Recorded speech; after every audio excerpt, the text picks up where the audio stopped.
Olá, hoje a gente vai fundo numa daquelas perguntas que todo mundo que treina já se fez. Por que será que um mesmo treino pode dar resultados tão, mas tão diferentes de uma pessoa para outra?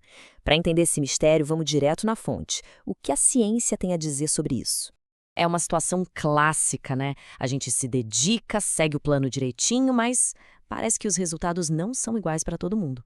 É um pouco frustrante, mas a boa notícia é que tem uma explicação bem fascinante por trás desse fenômeno. Então, vamos lá. A nossa base aqui é um estudo super importante, um estudo de referência mesmo, publicado em 2016 por Art Einen e colegas.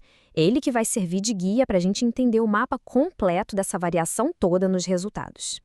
E que estudo foi esse? Bom, não foi pouca coisa não. A gente está falando de dados de quase 300 pessoas, com idades que iam dos 19 até os 78 anos, que treinaram por mais ou menos 6 meses. E um detalhe crucial, eram todos iniciantes e com o treino todo supervisionado. Isso dá uma confiança enorme nos dados que a gente vai ver a seguir. Agora sim, a parte mais legal, os resultados. É aqui que a história fica de verdade interessante. Vamos ver como os números da média podem, na verdade, esconder uma realidade muito, mas muito mais variada. Então, na média, os participantes aumentaram a força em 21,1%. Um número bem legal, né? Mostra que o programa de treino funcionou. Mas essa é só uma parte da história. Porque a média, como a gente sabe, pode enganar.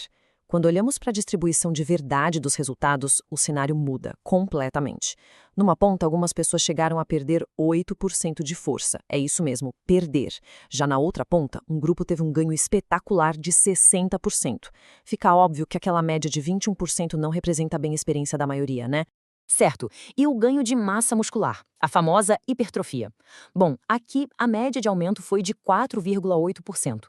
Um número um pouco mais modesto, mas ainda assim positivo. E, de novo, essa é só a média. Porque a realidade de cada um, como o gráfico mostra bem, foi muito mais extrema. Acredite se quiser, teve gente que perdeu 11% de massa muscular seguindo o programa, ao mesmo tempo, no outro extremo, outros ganharam impressionantes 30%. Essa variação gigantesca é a peça central do nosso quebra-cabeça. Bom, com essa variação toda, é natural que surjam aqueles termos low responder, ou seja, quem tem baixa resposta, e high responder, quem tem alta resposta. Mas o que é que isso significa de verdade, olhando os dados? Vamos decodificar isso agora. Olha que interessante, quase 30% dos participantes foram classificados como low responders para o ganho de massa muscular. Já para a força, esse número foi bem menorzinho, só 6,7%. Isso já dá uma pista importante para a gente. E aqui está o ponto-chave, a grande revelação do estudo, na minha opinião. Só 3,2% das pessoas foram low responders para as duas coisas ao mesmo tempo. Isso é fundamental. Sabe o que significa? Que a maioria das pessoas que não ganhou muita massa muscular ainda assim ganhou bastante força. E o contrário também aconteceu. Mas afinal, o que é ter uma baixa resposta? É super importante entender isso. Não quer dizer que a pessoa não teve resultado nenhum. Significa que o ganho foi tão pequeno que ficou ali dentro da margem de erro estatístico que foi vista no grupo que nem treinou. Ou seja, é bem diferente de uma resposta zero. Ok, então, o que explica essa variação toda? O estudo foi atrás para ver se idade ou sexo tinham a ver com isso e, para surpresa de muitos, não. Homens, mulheres, jovens e idosos, todos eles mostraram a mesma variação de resultados.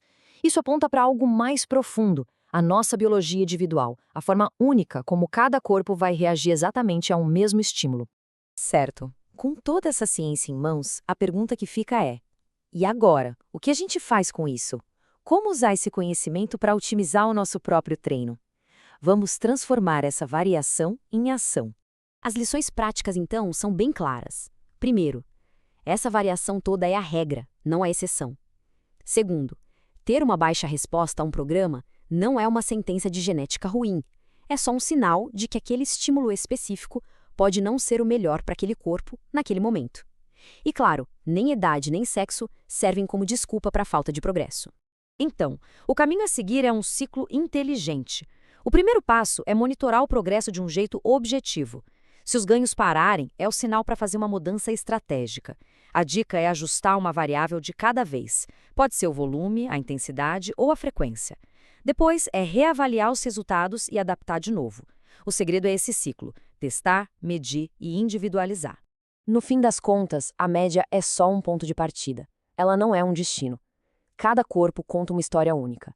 A questão deixa de ser será que o treino funciona para mim e vira qual é o ajuste que vai destravar os meus melhores resultados.